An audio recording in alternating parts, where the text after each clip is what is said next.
छाता से दिखा हो जाए। हेलो दोस्तों, शांत रहिएगा, सब शांत रहिएगा थोड़ा प्लीज।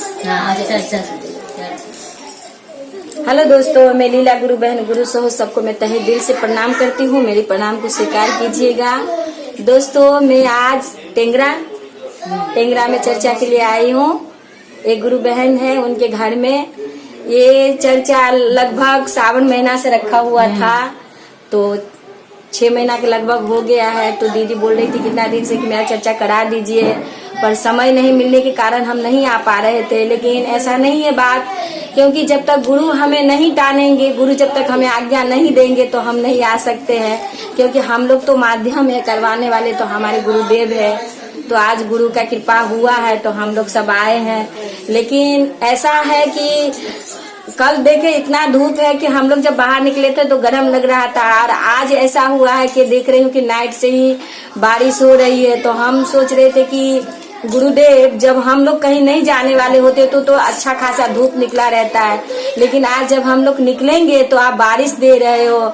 लेकिन गुरु मन ही मन ये भाव दिए हमको कि ये हो सके तो हम लोग का परीक्षा है, इस परीक्षा में हम लोग को सफल होना है। तो तब भी हम लोग यहाँ आए हैं चर्चा करने के लिए। तो मैं एक चर्चा के करीब जा रही हूँ। अगर आप लोगों को मेरी चर्चा अच्छा लगे तो लाइक सब्सक्राइब कीजिएगा मेरे चैनल को। तो चलिए मैं चर्चा सुनाने जा रही हूँ।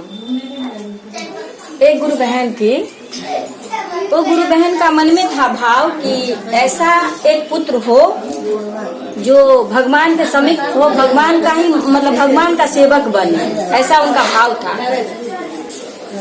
तो देखिए, जब तक कुछ हम खोएंगे तभी कुछ पाते हैं। संसार का नियम है कि जब आप कुछ खोओगे तभी कुछ पाओगे। ऐसा ही भाव लाती थी हमेशा कि मतलब ऐसा अगर एक औलाद हो जो हम लोग रहे, दुनिया रहे न रहे, पर मेरा औलाद का नाम जो इस संसार में चले, ऐसा वो सोची थी। तो भगवान ने उससे कहा कि आप अगर ऐसा सोच रही हो कि मतलब औलाद हो तो बच्चा होगा, लेकिन इसके बदले में आपको कुछ देना होगा हमको। अब भगवान परीक्षा ले रहे हैं उनको कि आपको कुछ देना होगा। तो वो गुरु बहन बोली कि नहीं, आप जो मांगेंगे हमको, हम आपको देंगे। तो वचन ले ली। तो बोली कि वचन लेने के बाद बोल रहे हैं भगवान कि आपके औलाद तो देंगे, लेकिन जब आपका पेट में जब बच्चा आ जाएगा तो आपका पति हम ले लेंगे। तो बेचारी बहुत इसमें पड़ गई कि बच्चा होगा तो स्वामी नहीं रहेगा, माँ का सिंदूर नहीं रहेगा, तो ये कैसा परीक्षा है प्रभु। लेकिन वो सोची कि एक औलाद मेरा ऐसा होगा कि भगवान का समक्ष रहेगा, भगवान के साथ उनका नाम जन्मों जन्मों तक चलेगा। तो फिर एक स्वामी को ही अगर मैं खो देती हूँ तो क्या होता है, मेरे भगवान के सामने में तो मेरा पति का नाम, मेरा नाम, मेरा बच्चा का नाम रहेगा, तो कुछ नहीं है, हम देंगे। ऐसे बोली। तो कुछ दिन के बाद जो है सो माधवी नाम की वो लड़की थी, तो गर्भ होती है। तो बोली, भगवान बोले कि जब तक तुम ये जो तुम्हारा जो गर्भ में बच्चा है, जब तक तुम्हारा पति को नहीं पता चलेगा तब तक तुम्हारा पति तुम्हारा साथ रहेगा। जिस दिन उनको पता चल जाएगा कि तुम गर्भ से हो, उसी दिन हम इस दुनिया से तुम्हारा पति चला जाएगा। तब माधवी जो है सो बहुत, अब देखिए एक लेडीज जो गर्भवती होती है तो कितना दिन वो छुपा के रख सकती है, 2, 3, 4 महीना, ज्यादा से ज्यादा, इससे ज्यादा आप नहीं छिपा कर रख सकते हो। एक सूरज अगर आसमान में उगे तो आप कितना भी आंचल से ढको, कुछ से ढको, उसको ढक सकता है कोई। तो बच्चा भी उसी हिसाब से है। तो बेचारी तभी अपना जैसे तैसे करके चलाई। तो एक दिन उसका पति जो है काम में चला जाता है, और कोई कारणवश उनका पति जो है रिटर्न आ जाता है काम से। तो माधवी देखती है कि आंगन में चावल फटक रही है। जब चावल फटक रही होती है तो उसका पति देखा भाई मेरी बीवी को गर्भ से है, पर मेरे को नहीं अभी तक बताई। तो बहुत खुश हुआ, मन में खूब मगन हुआ, अरे माधवी तूने मुझसे इतना बड़ा झूठ छिपाई, तुम माँ बनने वाली हो, हमको बताई नहीं।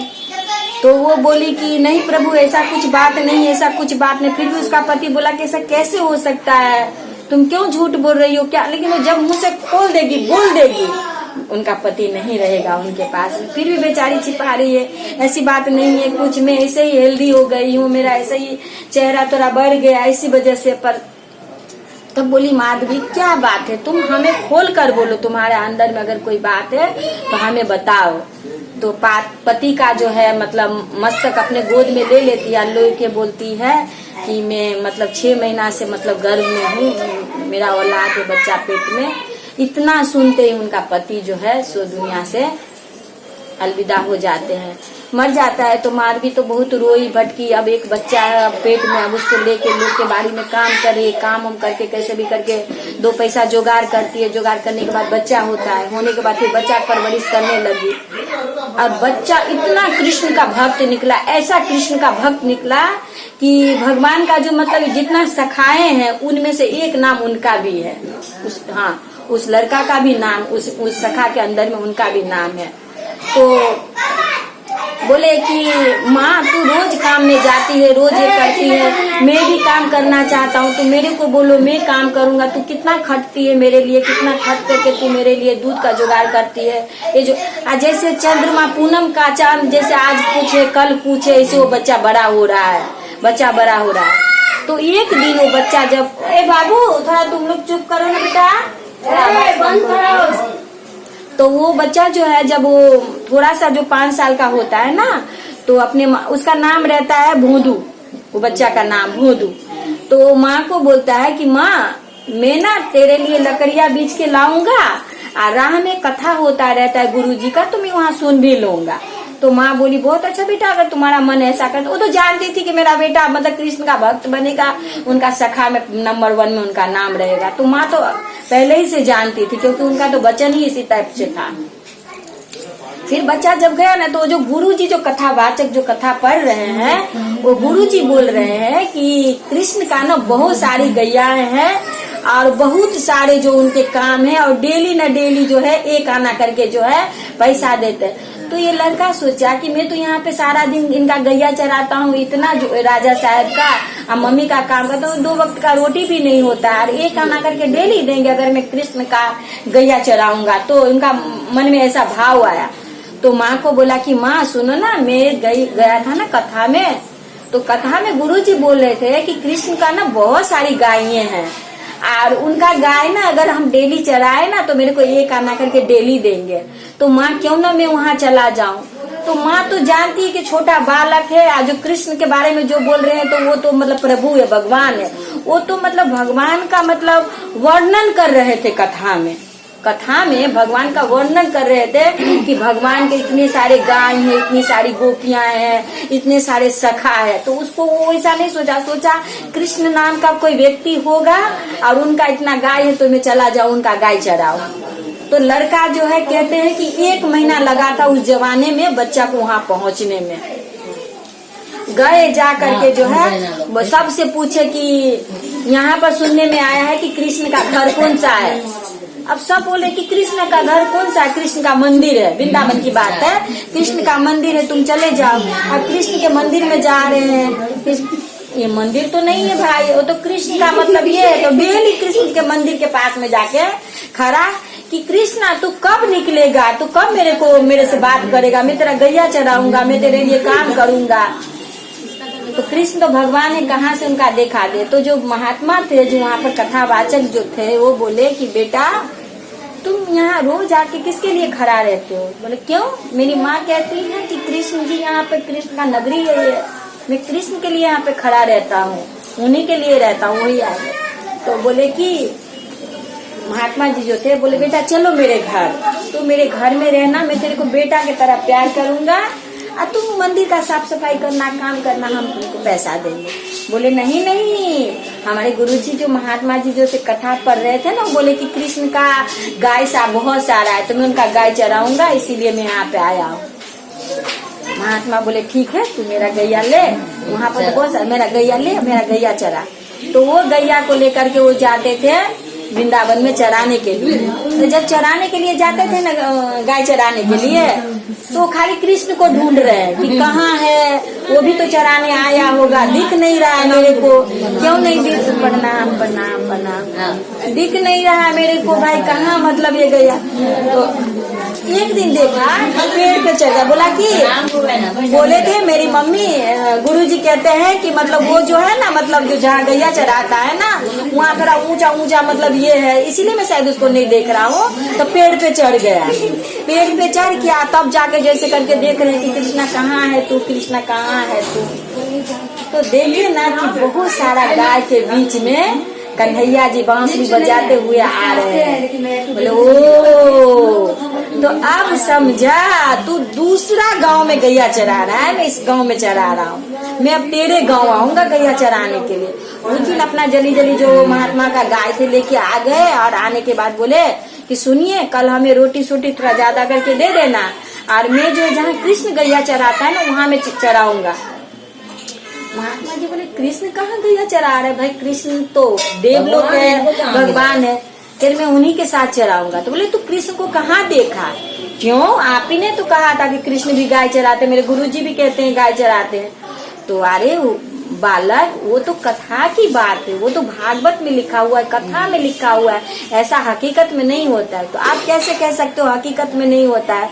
मैंने हकीकत में देखा है, मोर मुकुट, मतलब पूरा वर्णन कर रहे हैं उनका, भगवान का, कि मोर मुकुट है, हाँ पीली मतलब ये पहने, ऐसे मतलब सुंदर से मतलब विश्लेषण कर रहे हैं, जो कि अभी इतना हम लोग पास टाइम नहीं है, वो विश्लेषण कर रहे। गुरुजी बोले बात तो बिल्कुल मतलब सही एक एक मिल रही है भागवत से। तो बोले कि ठीक है, तू कल गैया चराने जाना और भगवान से बोलना कि ये तेरा रोटी खाए और उसके बदले में तेरे को कुछ दे। तो सोचा गुरुजी तो हम तो दे, हमको तो मालूम है कि भगवान के पास क्या क्या है, उससे हम उनको परख लेंगे। बोला कि ठीक है, हम जाएंगे। सवेरे सकाल चला गया, बोला कि हमको रोटी ज्यादा करके दे दीजिएगा, क्योंकि वो भी खाएगा मैं भी खाऊंगा तो मेरे को ज्यादा लगेगा। तो उनको ज्यादा करके रोटी दे दिया। दिए क्या, सब्जी में अचार। तो रोटी ले गया, और अचार को क्या किया उन्होंने, भोंदू को, ये ऐसा है कि अचार को उन्हें अंगुलिया में से फंसा कर रखते थे भोंदू, रोटी को ऐसे गोल करते थे, एक बार करके रोटी काटते थे, एक बार करके अचार चाटते थे, फिर रोटी काटते अचार चाटते, माने इस तरह से भोंदू रोटी खाते थे।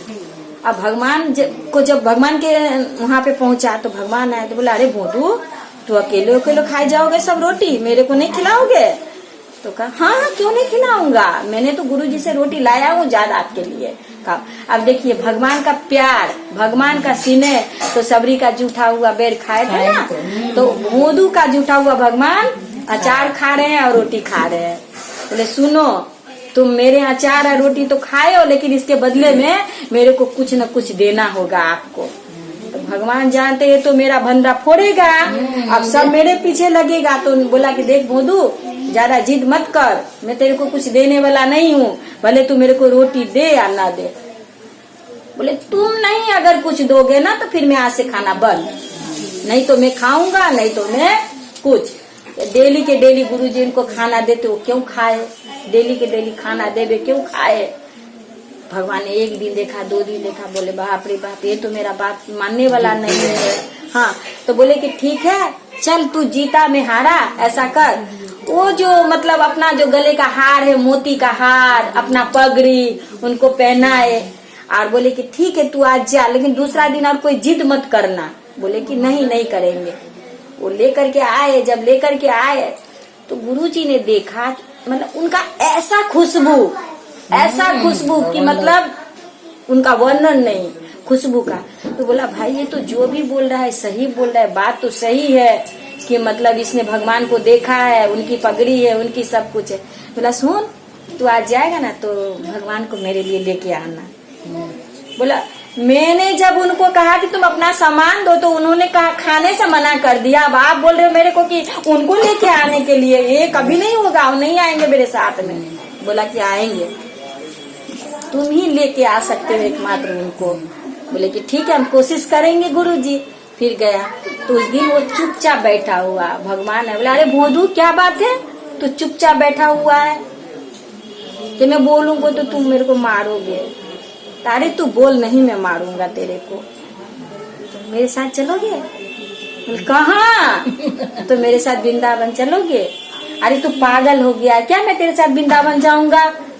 तो हाँ देखो, मेरा गुरु का मैंने वचन दिया है, मैंने गुरु को कि मैं आपको मिलवाऊंगा उनसे, तो आपको चलना होगा मेरे साथ। अब भगवान तो वचन के बद्ध है, वचन दिए तो मतलब उनको हर हाल में पहुंचना होगा।